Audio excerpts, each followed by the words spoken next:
I slept with my sister's husband. And now she refuses to speak to me. That you're expecting. However, I genuinely believe that I am not to blame for the fallout. And I need an impartial judgment on whether I am the asshole in this scenario. I am 29 and my sister is 31. Prior to this incident, I noticed some questionable behavior from my brother-in-law. He is 33, by the way. Feeling concerned about my sister's well-being, I decided to address the issue with her. However, she dismissed my concerns, leaving me unsure of how to proceed.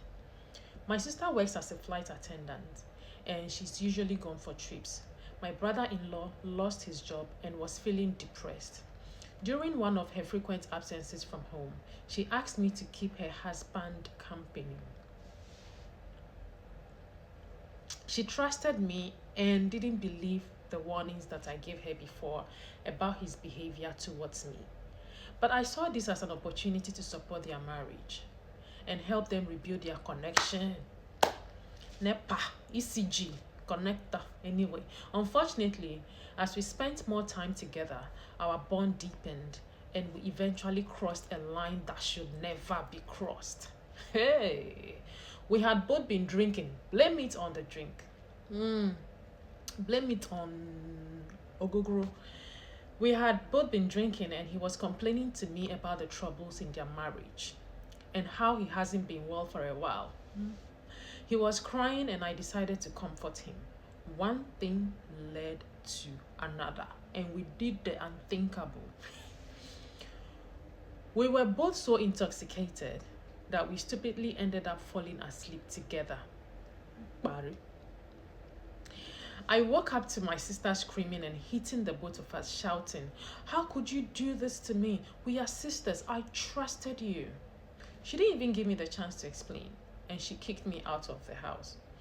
Now, my sister refuses to speak to me. She has filed for a divorce. Our parents are siding with her, our parents are siding with her, saying that I violated every family morale.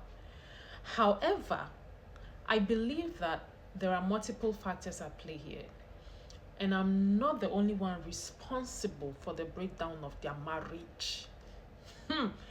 While I acknowledge my mistake, I also question why my sister failed to address the issues in her relationship and why she left her husband in my care without setting clear boundaries. I do feel a sense of guilt and remorse for my actions. But I also recognize that my sister and her husband has had their fair share of problems. It's unfair to place all the blame on me when there were underlying issues that existed long before our involvement. That being said, I understand my sister's anger and hurt. And I am willing to accept responsibility for my actions, okay? And make amends, okay? But I also believe that it is crucial for her to acknowledge her role in this situation. Rebuilding trust and repairing our relationship will require an open and honest conversation from both parties. In sharing my story, I hope for an unbiased judgment and guidance on how to navigate this difficult situation.